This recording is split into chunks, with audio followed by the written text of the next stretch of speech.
সেতারের তালে ঘুঙুরের বলে রবীন্দ্র লালন মিলে বাঁধব সুর সবার মনে বৃষ্টিস্নাত 22শে শ্রাবণে আমরা ফেরিওয়ালা। ছন্দে ও গানে বাঙালির প্রিয় কবি, লেখক ও নাট্যকার বাংলা সাহিত্যের ইতিহাসে যে মানুষটার অবদান অনস্বীকার্য, সেই প্রিয় রবীন্দ্রনাথ ঠাকুরের প্রয়াণ দিবস পালনের উদ্যোগ নিয়েছে তমলুকে ফেরিওয়ালা নামক একটি স্বেচ্ছাসেবী সংগঠন।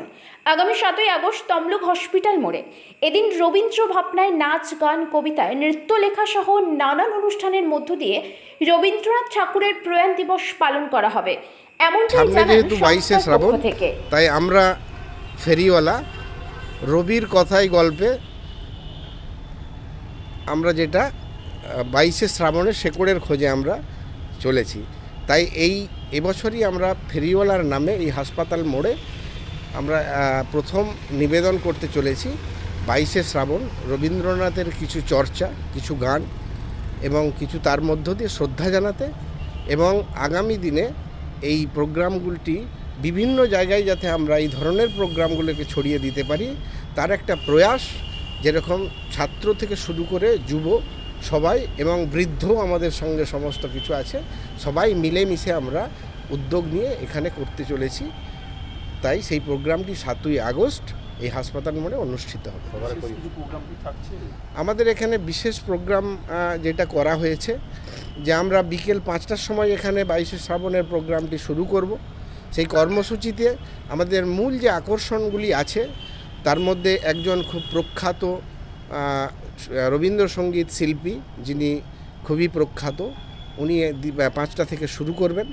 পরবর্তী ক্ষেত্রে আমাদের এখানে একজন খুব বিখ্যাত কবিতা আবৃত্তি করেন সঞ্চিতা কবিরাজ, উনি তার আবৃত্তি নিবেদন করবেন। এবং আমরা বিশেষভাবে যেটা করেছি যে রবীন্দ্রসঙ্গীতকে ইনস্ট্রুমেন্টাল ফিউশনের মধ্য দিয়ে সাধারণ মানুষের কাছে তুলে ধরা এবং সেই চর্চাকে আগামী দিনে এগিয়ে নিয়ে যাওয়ার যে প্রয়াস আজকে সারা বাংলায় যেভাবে চলছে, তাই দূরদর্শন শিল্পী অচিন্ত ভট্টাচার্য উনি আসবেন এখানে দূরদর্শন থেকে। তিনি এসে তার ইনস্ট্রুমেন্টাল ফিউশন রবীন্দ্রসঙ্গীতের চর্চা এখানে করবেন। এবং আমাদের সঙ্গে আমরা যেটা অনেকেই ভেবে ঠিক করেছি যে লালন সঙ্গীতের সাথে রবীন্দ্রসঙ্গীতের একটি ভীষণ মিল আছে, সেটা আপনারাও জানেন। তাই আমরা একজন বিখ্যাত সঙ্গীত শিল্পী, যিনি ন্যাশনাল লেভেলের আজকে নয় ইন্টারন্যাশনাল লেভেলেও তিনি কাজ করেন, রবীন্দ্রসঙ্গীতের ওপরে যিনি পিএইচডি করেছেন, লালন সঙ্গীতের ওপরে প্রচুর দখল তার, বিভিন্ন জায়গায় এই চর্চা আমরা এর আগেও শুনেছি। তাই রবীন্দ্রসঙ্গীত এবং লালন সঙ্গীতের সংমিশ্রণে এই অনুষ্ঠানটিকে আরও সুন্দর করে তুলবে, যেটা তমলুক শহরে এই প্রথম নিবেদন বলে আমরা মনে করছি। সমস্ত লোককে ভালো লাগবে, তাই আপামর সাধারণ সমস্ত ধরনের লোককে যেন এই অনুষ্ঠানটি আসে, তাদেরও যেমন ভালো লাগবে, সফল করলে আমাদেরও ভালো লাগবে। আসলে আমরা এখানে যদি লক্ষ্য করি যে এই হাসপাতাল মোড় চত্বরে আমরা বিভিন্ন প্রোগ্রামে বিভিন্ন ধরনের কার্যকলাপ যে আমরা মিলিত হই, সেগুলো সঠিকভাবে আমরা করি, তাতে কোনো আমাদের বাধা নেই। কিন্তু আমাদের মনে হয়েছে এই বিরাট একটি হাসপাতাল মোড়ে যে জনসাধারণের আমাদের ভিড় থাকে, সেখানে এই সাংস্কৃতিক চর্চা একটু দরকার। কারণ আমরা অবক্ষয় বলবো না, হয়তো অনেকেই বলেন যে সামাজিক অবক্ষয়, আমরা এটা বলবো যে সংস্কৃতির চর্চাটা কমে গেছে। তাই সেই সংস্কৃতির চর্চা যদি সঠিক হয় তাহলে এই অবক্ষয়িত হয়ে চলে যাবে, এটা আমরা বিশ্বাস করি ফেরিওয়ালার পক্ষ থেকে।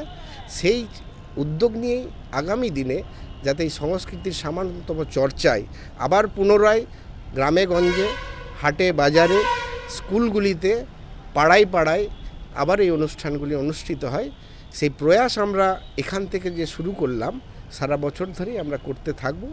সেই জন্যই করা। আমরা অনুষ্ঠানটি ঠিক শুরু করব 5টা থেকে। পরপর আমাদের যে অনুষ্ঠানের কর্মসূচিগুলি আছে সেই কর্মসূচিগুলি আমাদের একটা হবে। রাত্রি 9টা থেকে 9:30টার মধ্যে আমরা অনুষ্ঠানটি শেষ করব। আমার নাম শেখ মানোয়ার আলী, আমরা এই ফেরিওয়ালারই একজন সদস্য। এখানে আছেন অনন্তবাবু, দীর্ঘদিনের এখানে বিভিন্ন অনুষ্ঠানের সঙ্গে জীবন কাটিয়েছেন, বিভিন্ন সামাজিক কাজের সাথে জীবন কাটিয়েছেন। এখানে আছে সুদীপ্ত পণ্ডা, আমরা সবসময় একসাথে থেকে এই ধরনের প্রোগ্রাম এর আগেও অতীতে করেছি। তাই এবারেও করছি, ভবিষ্যতেও আমরা করব একসাথে। ওখানে আছে আমাদের তমাল অধিকারী, এখানে আছে আমাদের কোকেন ভাই, হ্যাঁ। ফলে সবাই উদ্যোগ নিয়ে আমরা, ওখানে আমাদের আছে গোপীনাথ তুং, হ্যাঁ, আমাদের এখানে আছে চঞ্চল। ফলে সবাই মিলে আমরা এই উদ্যোগ নিয়েছি। এই অর্গানাইজেশনটার অ্যাকচুয়ালি আপনি দেখবেন কোনো সেক্রেটারি প্রেসিডেন্ট নেই। এর কারণটা রবীন্দ্রগুরুর কথায় আমরা সবাই রাজা আমাদেরই রাজা রাজত্বে। আমরা এই জায়গায় হিট করতে যাচ্ছি যে সমত প্রয়াস সার্বিক উন্নয়নের কাজে আসতে পারে, একজন বা দুজন নয়। তাই সমস্ত তমলুকবাসী সহ পাশাপাশি আরও যারা থাকেন সাংস্কৃতিক মনস্ক মানুষকে আমরা আহ্বান জানাচ্ছি, সবাই মিলে আসুন, সবাই সমবেত হই, মিলব সবাই একসাথে। নতুন গাড়ি কিনবেন ভাবছেন? তাহলে আর দেরি না করে আজই চলে আসুন সানশাইন অটোমোবাইলে। এখানে পেয়ে যাবেন ফ্লিটো ইলেকট্রিক স্কুটারের সমস্ত গাড়ি একদম সুলভ মূল্যে, লাইসেন্স ছাড়াই। রয়েছে 50,000 টাকায় নতুন ইলেকট্রিক স্কুটার কেনার সুযোগ, সেই সাথে মাত্র 15 টাকায় পৌঁছে যান 90 কিলোমিটার পথ। আমাদের ঠিকানা সানশাইন অটোমোবাইল, রত্নালী রাধাবল্লভপুর ভীমাচরণ স্কুলের সামনে। বিশদে জানতে কল করুন 9547777307 এই নম্বরে। শর্তাবলী প্রযোজ্য। এই মরশুমে পাঠক বাজাজ নিয়ে এসেছে মেগা লোন কাম এক্সচেঞ্জ মেলা। মাত্র 9,999 টাকার ডাউন পেমেন্টে পেয়ে যান নতুন বাইক, সেই সাথে পুরনো বাইক এক্সচেঞ্জ করলে পেয়ে যাবেন এক্সচেঞ্জ বোনাস 2,000 টাকা। এছাড়াও থাকছে আকর্ষণীয় উপহার। তাই দেরি না করে আজকে চলে আসুন পাঠক বাজাজে, ময়না আসনান বাজার। বিশদে জানতে ফোন করুন 9733048585 এই নম্বরে। শর্তাবলী প্রযোজ্য। আপনার বাড়ির বাথ ফিটিংস অ্যান্ড স্যানিটারি পছন্দের সেরা ঠিকানা এখন নিমতৌড়ি ম্যাশন স্টোরে। জাকুয়ার অ্যান্ড ইস্কো সাউথ বেঙ্গলের সব থেকে বড় ডিসপ্লে সেন্টার এখন নিমতৌড়িতে। আপনার বাথরুম সাজিয়ে তুলুন Jaquar and IISCO complete bathroom solution দিয়ে। যোগাযোগের ঠিকানা নিমতৌড়ি ম্যাশন স্টোর, ডিএম অফিসের বিপরীতে। কল করুন 7719356412 এই নম্বরে। শর্তাবলী প্রযোজ্য। বন্ধ্যাত্ব কোনো অভিশাপ নয়, এটি চিকিৎসার মাধ্যমে নিরাময় সম্ভব। পূর্ব মেদিনীপুরের সর্বপ্রথম টেস্ট টিউব বেবি সেন্টার এখন তমলুকে। যোগাযোগের ঠিকানা উত্তরণ ইনফার্টিলিটি ক্লিনিক প্রাইভেট লিমিটেড, পদুম বসান, আদি মোহিনী মোহন কাঞ্জিলালের পাশের গলিতে। যোগাযোগ 9679225556 এই নম্বরে। আপনার বাড়ি কিংবা অফিস সাজিয়ে তুলুন সাউথ এশিয়ার সব থেকে বড় ফার্নিচার প্রস্তুতকারক দামরো অ্যান্ড পিয়েস্ট্রা ফার্নিচার এখন নিমতৌড়িতে। অত্যাধুনিক মানের ফার্নিচারের সম্ভার নিয়ে মধ্যবিত্তের নাগালের মধ্যে প্রিমিয়াম কোয়ালিটির ফার্নিচার মানেই দামরো অ্যান্ড পিয়েস্ট্রা। যোগাযোগের ঠিকানা নিমতৌড়ি ম্যাশন স্টোর, ডিএম অফিসের বিপরীতে। কল করুন 7719356412 এই নম্বরে। শর্তাবলী প্রযোজ্য।